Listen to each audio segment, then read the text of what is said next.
Les amis, asseyez-vous confortablement, je vais vous raconter une histoire. L'histoire d'un jeune gamin australien qui grandit dans les rues de Melbourne dans les années 2000, et qui vibre en regardant les exploits de son idole Mark Webber, alors candidat sérieux pour devenir le premier champion du monde australien depuis Alan Jones en 1980. Il se passionne pour le sport automobile et marche dans les pas de son illustre aîné. Des titres en pagaille en karting, une arrivée idyllique en Europe puisqu'il décroche rapidement un titre de Formule 3 et peut-être bientôt un titre de Formule 2 en seulement 3 ans. Un parcours de rêve pour ce surdoué du sport auto, une des futures stars de la Formule 1 qui n'a Dieu que pour lui et lui ouvre grand ses portes. Enfin ça, c'est ce qui aurait dû se passer. La réalité est tout autre. Oscar Piastri ne sera pas titulaire en Formule 1 la saison prochaine, les 20 sièges disponibles étant déjà tous occupés. Après un parcours pareil, Oscar Piastri devrait être en Formule 1, il n'y a aucun doute. Et la Formule 2 regorge de jeunes talents qui pourraient, à l'avenir, mériter une chance en F1 comme Robert Schwarzman, Théo Pourchaire, Jori Vips et bien d'autres. C'est possible qu'Oscar Piastri ait plus de talent que certains pilotes de Formule 1 actuels.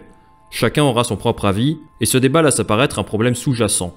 Les opportunités pour les jeunes pilotes de rejoindre la Formule 1 sont sporadiques. Cela est dû à une explosion de jeunes pilotes nés entre 1994 et 1999 qui chaque week-end justifient leur place en Formule 1. Pourtant, à mon sens, il y a au moins 4 ou 5 pilotes qui aujourd'hui mériteraient d'avoir la chance de piloter une voiture de F1, au moins pour comparer leurs performances avec leurs aînés.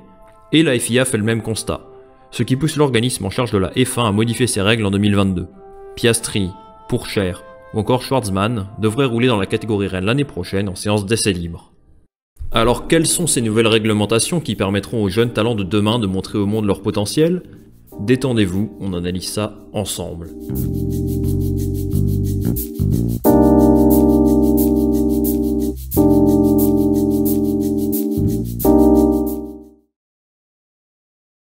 Les jeunes pilotes réaliseront des séances d'essai libre en F1 l'année prochaine. Tout part d'une interview de Ross Brown, le directeur sportif de la F1, qui en septembre dernier annonçait au magazine Autosport l'intention de la Formule 1 de donner plus d'opportunités de rouler aux jeunes pilotes. Mais pourquoi Ross Brown veut-il changer le système actuellement en place? Eh bien c'est simple. Tous les observateurs s'accordent à dire que c'est une nécessité. Les talents des académies des écuries de Formule 1 n'ont jusqu'à présent que très peu d'opportunités de prouver leur valeur. La première opportunité, vous la connaissez. Pour beaucoup d'entre eux, ça se résume à quelques heures lors des journées de test d'après-saison, après le Grand Prix d'Abu Dhabi. Ensuite, ils ont l'occasion, si leur écurie le souhaite, de rouler pendant les essais d'avant-saison. Et cette année, un seul pilote non titulaire en Formule 1 l'a fait, Roy Nissany. Et vous savez bien que ce n'est pas que pour une question de talent. Enfin, quelques écuries permettent déjà à leurs pilotes de réserve de rouler en essai libre. Williams avec Roy Nissany, qui apporte son lot d'argent dans les caisses, et Jack Aitken. Alfa Romeo avec Callum Ilott et Robert Kubica, et enfin Alpine avec Guan Yu Zhou qui a roulé au Grand Prix d'Autriche cet été. Seules 3 équipes sur 10 cette saison ont donc fait rouler leurs pilotes de réserve. Et à part Callum Ilott et Guan Yu Zhou, ce ne sont pas vraiment des jeunes talents prometteurs. Les équipes de F1 ne sont donc pas vraiment chaudes pour faire rouler leurs jeunes pilotes. Pour remédier à ça, le règlement sportif va évoluer, puisque les 10 écuries de Formule 1 seront obligées de faire courir un jeune pilote, ou en tout cas un pilote de leur académie, lors de 2 séances d'essai libre 1 du vendredi en 2022. 2 séances de FP1 d'1 heure, ça peut sembler insignifiant. Mais il suffit de voir l'évolution des journées de test pour les équipes de F1 entre 2019 et 2021 pour comprendre pourquoi ces 2 séances d'1 heure sont si précieuses. 8 jours en 2019, 6 jours en 2020 et enfin 3 jours en 2021. Alors obliger les équipes à faire rouler leurs jeunes pilotes lors des essais libres du vendredi semble être une bonne idée pour offrir aux futurs talents de demain la possibilité de se montrer et de gagner en expérience. C'est en tout cas le message que veut nous faire passer la F1. Mais bien sûr, il n'y a pas que les jeunes pilotes qui bénéficieront de cette réglementation. La FIA et Liberty Media y trouvent aussi leur intérêt. D'abord, posons-nous une question. Que serait la Formule 1 aujourd'hui sans Charles Leclerc, Lando Norris, George Russell ou encore Max Verstappen? Ces pilotes qui ont tous moins de 25 ans sont le symbole de la nouvelle génération de la F1, et un public toujours plus large s'identifie à eux. Ils collent parfaitement à la nouvelle image que veut adopter Liberty Media. Un sport accessible avec des pilotes jeunes, fun, talentueux, et qui portent des costumes de banane pendant des streams sur Twitch. Pour accompagner cet engouement autour du sport, la Formule 1 ne peut pas perdre l'opportunité de voir éclore les nouveaux Lando Norris ou George Russell. Offrir aux jeunes la possibilité de rouler davantage en F1 en 2022, c'est aussi s'assurer que les futures stars de demain soient prêtes à briller lorsqu'elles seront titulaires en Formule 1. Et ça ne peut être que bénéfique pour la F1 dans son ensemble. C'est également une bonne façon de rendre les séances de FP1 plus intéressantes. Avant, vous regardiez les FP1 sur Canal+ pour entendre Julien Febvreau et Jacques Villeneuve en roue libre. Maintenant, vous regarderez les FP1 pour voir les cracks Oscar Piastri et Théo Pourchaire rouler dans la meilleure voiture du monde. Pour résumer, faire rouler les jeunes durant les séances d'après-saison, d'avant-saison et quelques séances de FP1, voilà le plan de la F1. Mais ce plan fait débat au sein du paddock et personnellement j'émets des réserves quant à la pertinence de certains de ces tests. Est-ce vraiment une bonne idée? On analyse ça ensemble.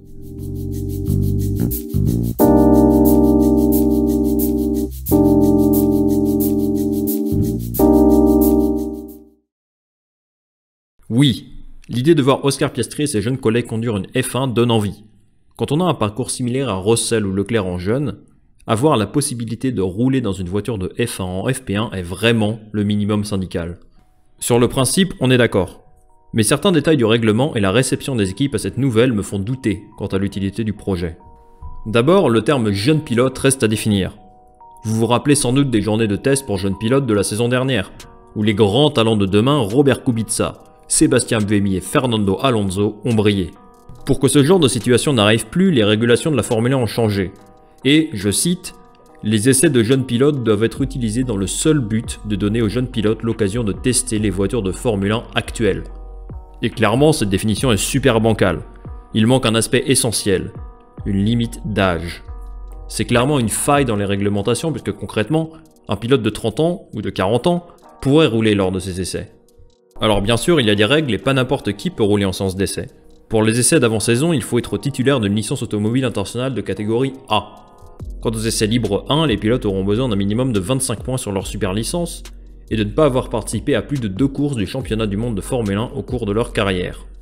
Bon, nous ne sommes pas encore en 2022 et la Formule 1 n'a pas mentionné tous les détails quant à l'éligibilité des pilotes pour participer aux essais libres 1. Cela n'a pas empêché les écuries de réagir et d'exprimer leurs avis, parfois positifs mais aussi négatifs voire très dubitatifs. Côté positif, on notera le discours d'Andreas Seidel, le team principal de McLaren, qui pense qu'obliger les écuries à faire courir ces jeunes pilotes ne peut apporter que du bien.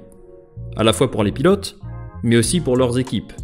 C'est pour lui un pas supplémentaire vers une équité sportive entre les écuries, et McLaren s'est déjà engagé à supporter le plan de la F1 pour dans le futur donner encore plus de temps de roulage aux jeunes pilotes. Même son de cloche pour le boss Toto Wolff, qui accueille la nouvelle avec beaucoup d'optimisme. Selon lui, les essais libres mettront les jeunes pilotes dans des conditions plus stressantes que la normale et seront aussi une bonne opportunité de comparer leurs performances avec les pilotes titulaires. Laurent Mekies et Ferrari sont eux enthousiasmés par cette idée, mais jugent que ce n'est pas suffisant. La Ferrari Driver Academy compte quelques talents en devenir et avec seulement 2 séances d'essais libres d'1 heure, il est probable qu'un seul pilote bénéficie de cette opportunité. Ça pourrait se jouer entre Robert Schwarzman et Callum Ilott.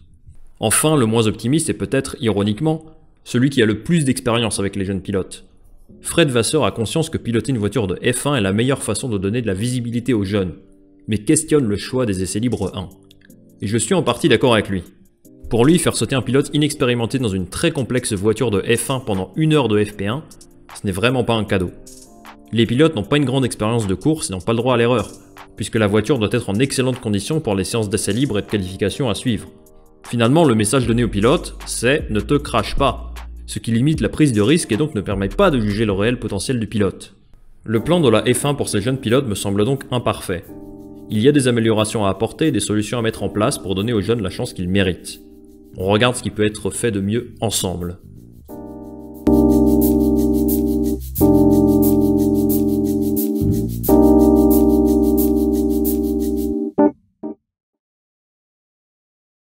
Je vous vois venir, vous allez me dire, l'ami, tu parles beaucoup, mais tu ne proposes pas grand-chose. Et vous aurez raison. Sauf que moi, je ne bosse pas dans les instances du sport auto, je fais juste des vidéos sur YouTube que je partage avec mes abonnés. D'ailleurs, instant promo, si tu regardes cette vidéo et que tu n'es pas abonné, n'hésite pas à le faire, c'est le meilleur moyen de me soutenir. Pour moi, obliger les écuries à faire rouler ses pilotes en essai libre 1 est une idée intéressante.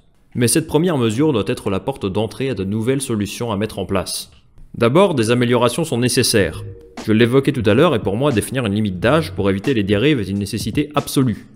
Techniquement, si ces régulations étaient en place cette année, Jack Aitken et Pietro Fittipaldi pourraient courir en essai libre 1. Et j'imagine que Roy Nissany pourrait avoir une dérogation. Ce n'est pas que j'aime pas ces pilotes, mais si eux venaient à rouler en FP1, ça me donnerait l'impression qu'on s'éloigne de l'objectif de faire rouler les meilleurs jeunes pilotes des académies. Une proposition soutenue par le média The Race a retenu mon attention. Elle est la suivante. Les jeunes pilotes participant aux essais libres 1 devront avoir au maximum 25 ans et pas plus de 5 départs en F1. Cela me semble être une proposition juste pour donner une vraie définition au terme jeune pilote. Une autre solution dont beaucoup de monde parle pourrait être la création de nouvelles écuries en F1. Avec 24 voitures par exemple sur le plateau, cela donnerait plus d'opportunités pour des pilotes sans baquet. Une proposition notamment soutenue par Alpine, mais c'est quelque chose de difficilement envisageable, en tout cas sur le court terme. Le ticket d'entrée pour la Formule 1 est de 200 millions de dollars. Et ça, ce n'est que le ticket d'entrée. Ça ne comprend pas tout l'aspect usine, construction, marketing, pilote, etc. En clair, c'est comme rentrer dans une boîte de nuit ultra chère et ultra select, ton entrée ne couvrira pas forcément le prix de la bouteille de champagne. Par conséquent, ça limite considérablement les prétendants. En plus, les accords Concorde, qui assurent entre autres la présence des 10 équipes de F1 et la répartition des budgets jusqu'en 2025, ont été signés entre les équipes actuelles, et les modifier pour inclure une équipe supplémentaire pourrait être un sacré casse-tête juridique et sportif. Alors une autre solution, portée notamment par Mercedes et Toto Wolff depuis 2018, serait d'avoir la possibilité d'aligner 3 voitures lors d'un week-end de F1, suivant le modèle de l'IndyCar par exemple. Mais cette stratégie est coûteuse et pas forcément accessible pour les plus petites équipes. Enfin, une dernière idée qui circule dans le paddock serait de faire rouler les jeunes dans les voitures de F1 des pilotes titulaires pendant les week-ends de Grand Prix, lors de courses parallèles, des courses sprint par exemple, pouvant compter ou non pour le championnat constructeur. Cela me semble être une solution intéressante pour juger le vrai niveau de performance des pilotes, et les mettre sous pression. Les erreurs seront bien sûr interdites sous peine de coûter beaucoup d'argent aux équipes. Il existe une pléthore de solutions donc, qui pourraient changer le visage de la Formule 1 dans les saisons à venir. Mais pour l'instant, la F1 va rester sur son idée principale de faire courir les jeunes en essai libre 1. Et c'est déjà un premier pas positif, même s'il y a encore beaucoup d'améliorations à apporter. Et vous, qu'est-ce que vous pensez du plan de la Formule 1 pour ces jeunes en 2022? N'hésitez pas à partager votre avis en commentaire, de mon côté je lirai ça avec attention, comme toujours. Merci beaucoup d'avoir regardé cette vidéo, comme d'hab n'hésitez pas à liker, commenter et partager si le contenu vous a plu. Moi je vous dis à très bientôt pour une nouvelle vidéo. Salut, à la prochaine.